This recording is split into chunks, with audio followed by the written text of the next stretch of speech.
pronunciamento vai ser bem breve e o mais objetivo possível. O motivo da gente estar aqui hoje é que ontem nós assistimos com muita indignação a nossa seleção brasileira ser prejudicada por um pênalti claríssimo em cima do Vinícius Júnior. E simplesmente o VAR não chamou. Eu venho aqui hoje novamente para poder, em cima de uma vitória, de uma grande vitória da nossa equipe, contra um grande adversário, entender novamente o critério do VAR. A comissão de arbitragem tem recebido a nossa diretoria, existe um diálogo, mas novamente, no nosso entendimento, o Flamengo foi prejudicado. Se foi pênalti no Alan, que no nosso entendimento não foi, o nosso atleta toca primeiro a bola, num ato contínuo do movimento, ele tem o contato contra o atleta da equipe adversária, o árbitro de campo não marca e simplesmente o VAR chama para poder marcar o pênalti. Eu queria entender qual foi o critério do VAR, nós, enquanto Flamengo, queremos entender qual foi o critério do VAR na não marcação no pênalti em cima do Eric. Não existe nenhum contato do atleta da equipe adversária na bola, o nosso atleta toma uma rasteira, cai e simplesmente o VAR nem chama. Num jogo de altíssimo nível, num jogo de alta intensidade, num jogo importantíssimo, que mais uma vez a gente fica sem entender qual é o critério. É importante ressaltar que nós estamos vindo aqui depois de uma grande vitória, porque quando falarmos num resultado adverso, vão dizer que foi muleta, vão dizer que é choro de perdedor, mas mais uma vez, volto a frisar, o Flamengo se sente prejudicado e gostaria de entender qual é o critério do VAR. Uma boa noite a todos, muito obrigado. Muito bem, aconteceu nesse momento o pronunciamento, agora em poucos segundos, em poucos instantes, vai chegar o Tite na sala de coletiva, ele já vai chegando ali, vai se preparando para a gente acompanhar a entrevista coletiva do Tite, Flamengo que faz o pronunciamento falando a respeito do VAR, né? Qual será o critério utilizado pelo VAR, mas vamos lá acompanhar agora a entrevista coletiva do Tite. Boa noite, Tite, boa noite, Kleber. Parabéns, Tite, pela vitória gigante aqui hoje. Tite, eu queria que você comentasse sobre alguns pontos do Flamengo nesta temporada. Hoje nós tivemos mais uma vitória gigante de um Flamengo esfacelado, cheio de desfalques por convocações, lesões, alguns jogos até mesmo a arbitragem atrapalhando. E a gente sente que o mental desse grupo é muito forte. Você mesmo disse, em algumas coletivas, que o campo fala, mas o vestiário também deve falar muito. E a gente sente um grupo muito unido. Eu queria que você comentasse sobre esses pontos. Boa noite. Um campeonato muito difícil. Para mim é o campeonato mais difícil do mundo, porque é um equilíbrio muito grande de forças, e por ter um equilíbrio muito grande de forças, por si só ele se torna mais difícil. Estou dizendo que é melhor, que é mais, não estou dizendo que é mais difícil. No futebol não é só a parte técnico-tática. No futebol está inserido uma série de outras relações que são humanas, que elas são de sentimentos. E isso só quem vive o vestiário no dia a dia pode sentir isso. Vocês nunca nos ouviram falar que falta esse ou aquele. Às vezes as perguntas vêm. A gente sabe que falta. Mas o que a gente procura? É trabalhar e valorizar os atletas que estão aqui. Esse é o nosso trabalho. É muito fácil colocar o Eric para dentro do campo, um jogador de seleção. Ele se apresentou já em condições, até ele foi fazer um treinamento e fez assim, vai ter que tirar o avião das costas, foi lá treinar. Permaneceu, daqui a pouco, o Luiz, numa outra função, o Lohan. Vamos estender, uma equipe, ela é formada com uma série de aspectos que não são só futebol, não é só técnica e não é só tática. Professor, boa noite. Kleber, boa noite. Parabéns pela vitória. Sou Bruno Vilafranca, da Rede Multiflá. Eu vou um pouco em cima disso que disse a pergunta do Rafael, por conta das convocações, lesões, suspensões. É claro que o senhor tem um grupo para trabalhar, mas a gente sabe que é difícil substituir jogadores do quilate, dos jogadores que estão lá na Copa América, por exemplo. Imagino que seja muito difícil. Mesmo assim, a gente percebe eu percebo dois aspectos que eu considero os mais importantes. Eu percebo que, independente das ausências, um time que se conecta o tempo todo dentro do campo, e aí fica fácil o individual de cada um sobressair em determinados momentos, e isso mesmo, e esse é o segundo ponto, até o final do jogo, independente do resultado, às vezes com uma vitória, que já estava praticamente ali nos minutos finais, 4-1, né? E mesmo assim a gente viu o time lutando até o final. Então eu queria saber, o senhor falou que não é só técnica e tática, e tem muita questão psicológica para o time se manter dessa forma até o final das partidas. Obrigado e parabéns. Me ajuda. Vamos bater de novo no que é a realidade do nosso trabalho. É a força do grupo, é o trabalho do dia a dia. O primeiro começa já amanhã, a gente já volta ao CTE, recuperação pós-jogo, é trabalhar em cima da estratégia, já analisando o próximo adversário, é saber e entender, e eles entenderam isso, né, os nossos conceitos, as nossas ideias de jogo e o nosso pensamento, que o jogo hoje não tem mais 90 minutos. O jogo tem 100 minutos. E é uma média de gols sendo feito nos finais dos tempos muito alta. Então a gente tem que trabalhar até o final. E quando tu consegue conectar todos e ser a real, a força do grupo real mesmo, não só da boca para fora no dia a dia, com jogadores importantes, ou mais experientes ou menos experientes, fazendo 2, 3 funções numa partida para outra, ou dentro do mesmo jogo, os resultados vão acontecendo e isso vai fortalecendo o grupo. Então, é uma metodologia de trabalho, são conceitos e é uma forma de gestão. Eu demorei um pouquinho para falar. Eu tomei 3º cartão amarelo do presidente e eu errei. Porque eu reclamei, e às vezes de forma assintosa, e eu consenti. Agora, eu não quero nada profissionalmente, eu não quero ganhar com vantagem, não quero. Quem me conhece sabe, mas eu não quero que tire o meu queijo. Eu não quero aquilo que é o fruto do meu trabalho.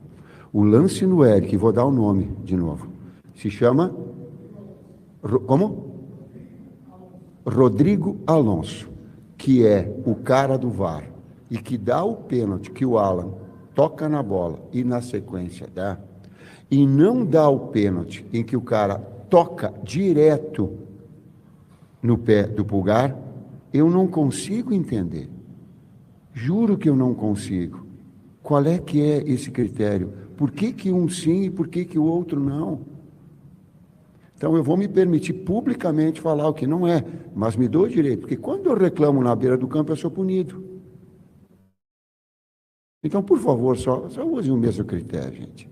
Se é um, é o outro. Se não é, não dá.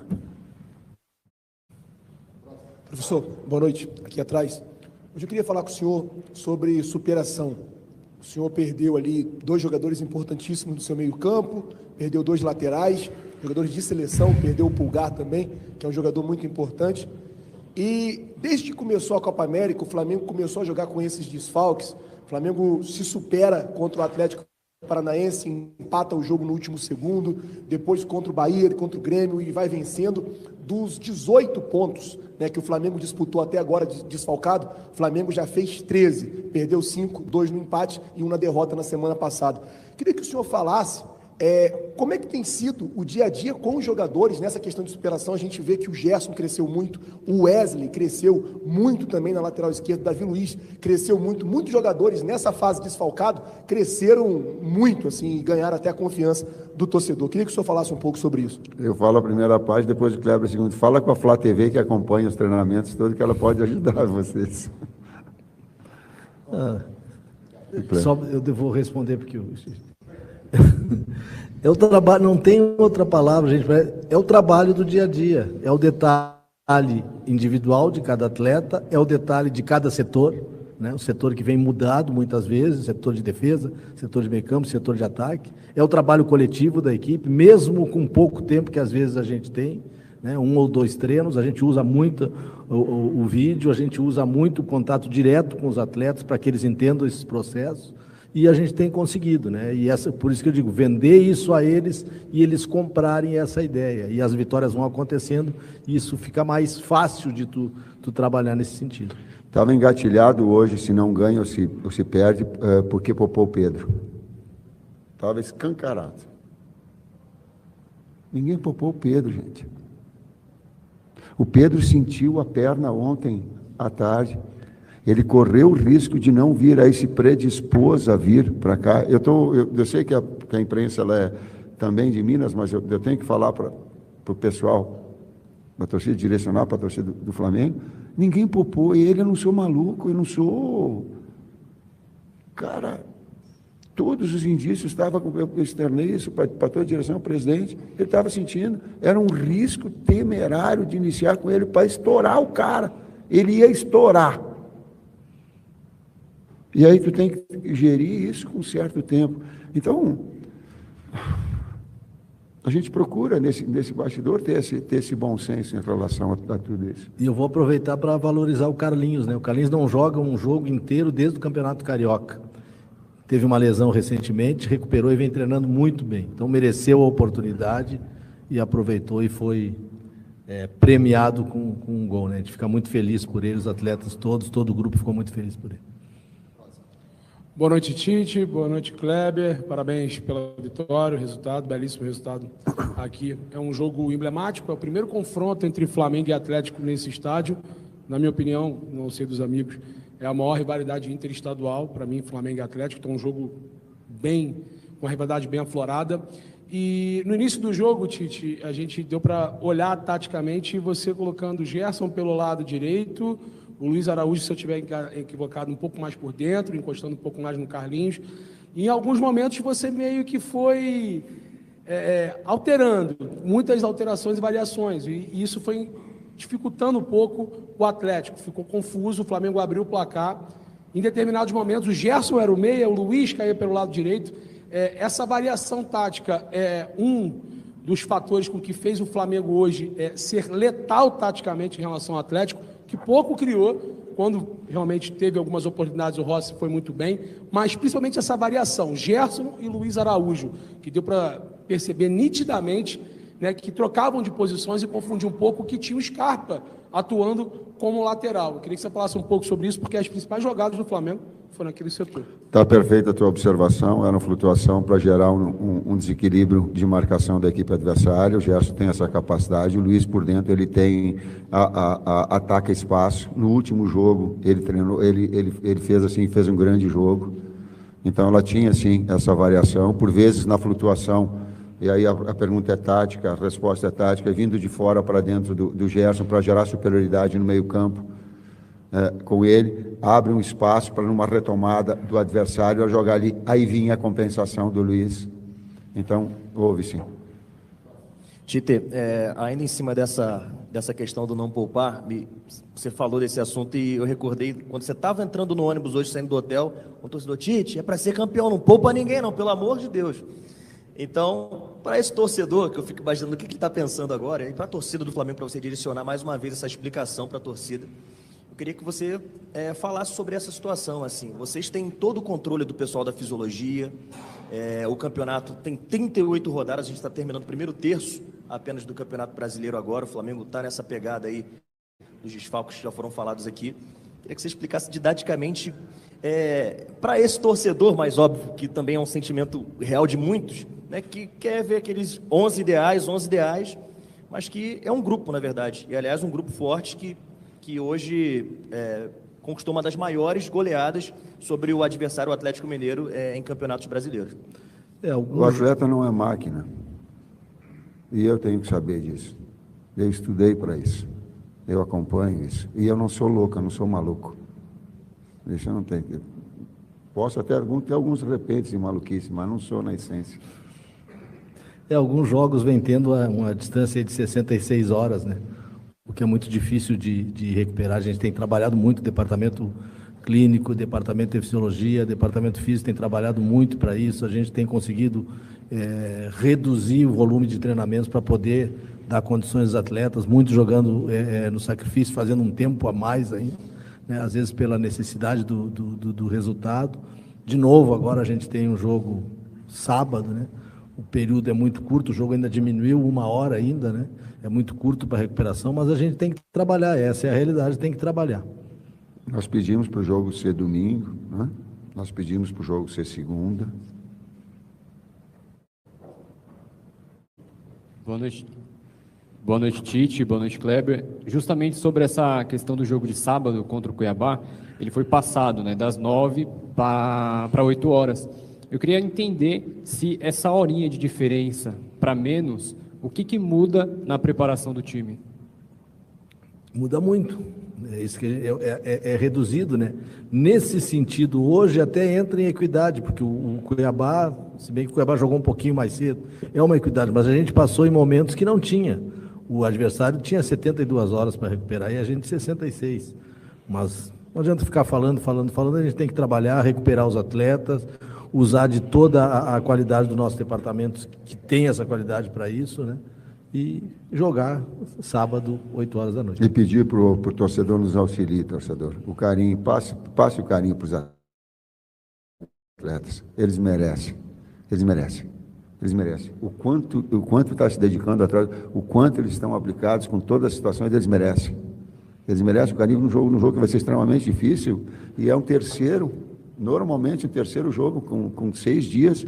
Não somos só nós, são todas as equipes, naquilo que é um calendário que tem que ser melhorado.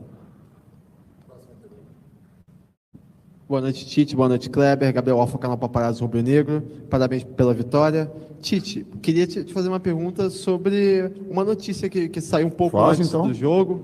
Oi? Fácil. Uma notícia que saiu um pouco antes do jogo. Enfim, estava toda a concentração. Não sei se o senhor chegou a receber essa notícia já, né? Que é do interesse do Flamengo em repatriar o Lucas Paquetá. Queria saber como que você enxerga essa situação, você que treinou ele na seleção brasileira em diversas oportunidades, se você se anima com essa possibilidade de voltar a ter o Lucas Paquetá jogando nesse timaço aí que é o Flamengo. Lohan, Gerson, Matheus, Arrasca, é o nosso real aqui. O nosso jogo começou hoje às 10h30 da manhã. 10h30 a gente entrou para o jogo. O externo para nós não. Boa noite, Tite. Boa noite, Kleber. Parabéns pela vitória. Cidão Marino, Litoral News. Queria fazer 2 rápidas perguntas. A primeira é sobre o lado mental. O Carlinhos, na saída do intervalo, ele citou que perdeu a mãe. Queria saber como vocês conversaram com o jogador para ele voltar marcando gol. E se o Pedro teve participação nisso. A gente sabe da índole do Pedro fora do campo, está na mesma posição, se o Pedro teve participação.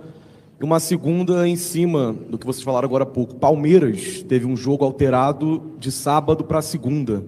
Falta isonomia também nessa questão, na visão de vocês? O Tite citou que tentou alterar o jogo para segunda. Palmeiras alterou o jogo contra o Corinthians. E aí vocês falaram que o Flamengo tentou, mas não conseguiu. Obrigado. Eu só repeti aquilo que o presidente colocou. Certo, presidente Luiz? Eles estão presentes. A informação. Quando ela é informação, não é opinião, é informação.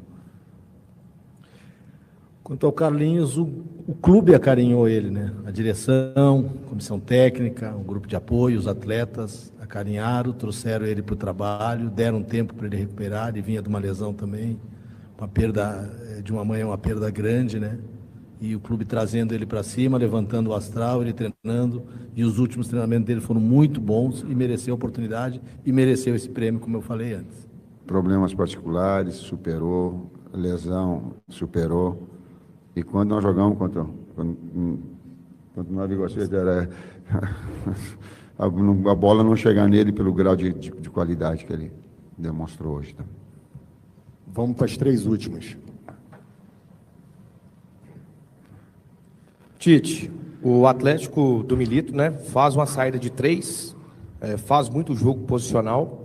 Foi estudado isso durante a semana? Acredito que sim, óbvio. E até por isso você preencheu mais o meio campo, porque foi alinhado, né? O Alan e o Léo Ortiz. Você que geralmente jogava com um primeiro volante, e aí eu tinha o Dela Cruz, eu tinha o Gerson, trabalhando ali um pouco mais como um segundo volante. Hoje bastante alinhado, e até esse jogo muito forçado e combinado pela direita, né? Nosso amigo até falou aqui sobre o Gerson e também o Luiz Araújo, mas importante ressaltar também o Wesley, que por vezes ele fez o corredor pelo lado direito, o Ayrton Lucas fechou como um terceiro zagueiro pelo lado esquerdo, e foi onde eu acredito que teve total superioridade no primeiro tempo diante do Galo. A observação tática, ela correta, a leitura foi essa do lado direito nosso, sim. Ela foi, ainda mais a estratégia também do posicionamento. As equipes se estudam, ela sabe. O Fux saía muito bem pelo lado esquerdo, a gente sabia que tinha que tirar a bola do Fux, porque ele tem bom pé, muito bom construtor, independentemente do lado. A gente sabia do Mariano também, que ia ter uma boa saída se fosse. Fez a pergunta e deu a resposta. Deu a articulação, sim. Ele também sabia do jeito que nós íamos. Tanto é que ele botou um jogador de velocidade para pegar o BH. Quando ele traz e quando ele modifica o Mariano, ele traz um jogador velocista para ter uma contenção maior. E faz o Scarpa sair. Então, são detalhes que tu trabalha no dia a dia com as equipes, com a própria equipe, e as características tu consegue mexer de um jeito ou de outro. As 3 viraram 2, então, última pergunta. Boa noite, Tite. Boa noite, Kleber. Dina Almeida, do canal Afonso Alberto, BH Esportes. Esquecer todo esse sistema de jogo que teve aqui hoje, toda a vitória, parabéns pela vitória. E a minha pergunta é direcionada a você, Tite. Você, em várias coletivas que eu acompanho você, sou uma fã aqui de Minas, você fala que você tem uma dívida com o Atlético. Eu queria que você falasse, existe ainda essa dívida com o Atlético? Vocês têm bastante sensibilidade e o lado feminino tem bastante sensibilidade. Eu tenho uma dívida eterna e vou carregar comigo por resto da vida.